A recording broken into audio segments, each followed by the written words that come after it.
Has a preview and interviews with the cast. It's tonight's holiday movie preview.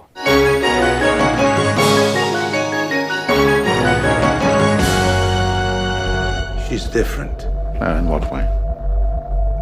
In every way. The girl with the dragon tattoo will play to critical crowds, the millions of people who love the book on which it's based. Daniel Craig is one of them. It was one of those things you go on holiday and whoever had been there before had left about 4 copies of it lying around, so it was unavoidable. You just eventually picked it up and... Well, and then once you've picked it up, you're kind of done for. You smash through it. Right. I need your help. It's a twisting, complicated thriller based in Sweden. A disgraced investigative reporter helps unravel the mystery surrounding a missing girl. Someone in the family murdered Harriet, and for the past 40 years has been trying to drive me insane. He's assisted by an unlikely heroine, the brilliant, resilient, and deeply disturbed Lisbeth Salander. Natalie Portman and Ellen Page were reportedly considered for the role, but in the end, it went to the virtually unknown Rooney Mara. Not an easy audition process? No. You didn't just go in and read? No. It was 2.5 months of just constantly going in and trying to prove myself. She did prove herself to director David Fincher, who'd worked with her briefly on The Social Network. As Lisbeth, you'd hardly recognize her as the same person. Her hair was cut and dyed, her eyebrows bleached. She learned to skateboard and ride motorcycles and got piercings all over her body. Did you have any misgivings about the transformation that you would have to go through to become her? No, I was really excited to do it. It was all a part of it for me, and I was really happy to do it. Don't you need to look over these? I got it. The 2.5-hour film stays remarkably true to the 600-page book.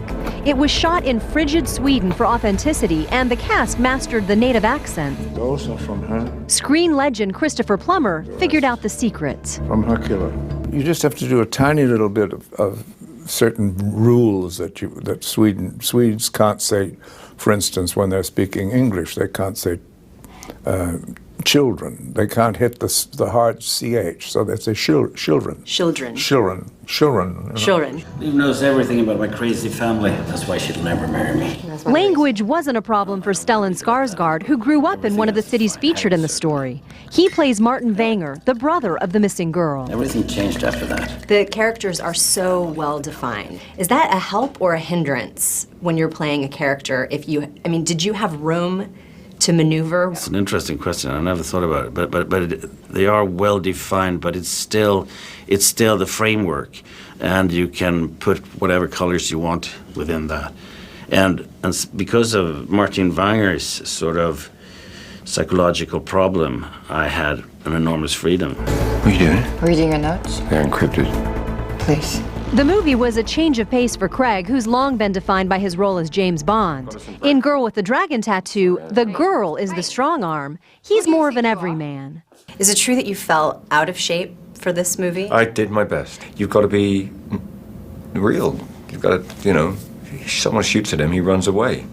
Right. I mean, that's it, like everybody else. What you do, and that was an important part of it. Ready, and up. Making the movie came with some controversy. It wasn't the first adaptation of the book, just the first one in English. Some critics have said there were Swedish films made of these books. Why do we need an American version? That's largely that sentiment, and then we got to Sweden and no one felt that way. Everyone was so excited for us to be there. More people are going to read the books because of this. More people are going to see the Swedish movie because of this. At the end of the day, I think everyone wins.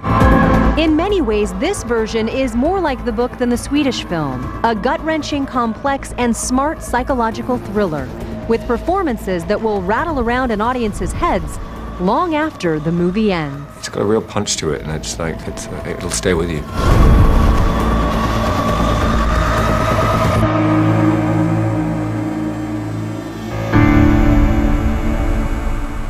Kim Holcomb has read the book and seen the Swedish film, but she says this version of The Girl with the Dragon Tattoo is the best so far. She says you will not be able to take your eyes off Rooney Mara.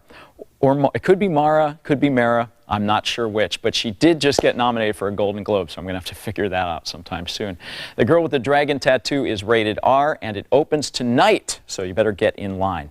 When you're done with that, I want you all to get in line.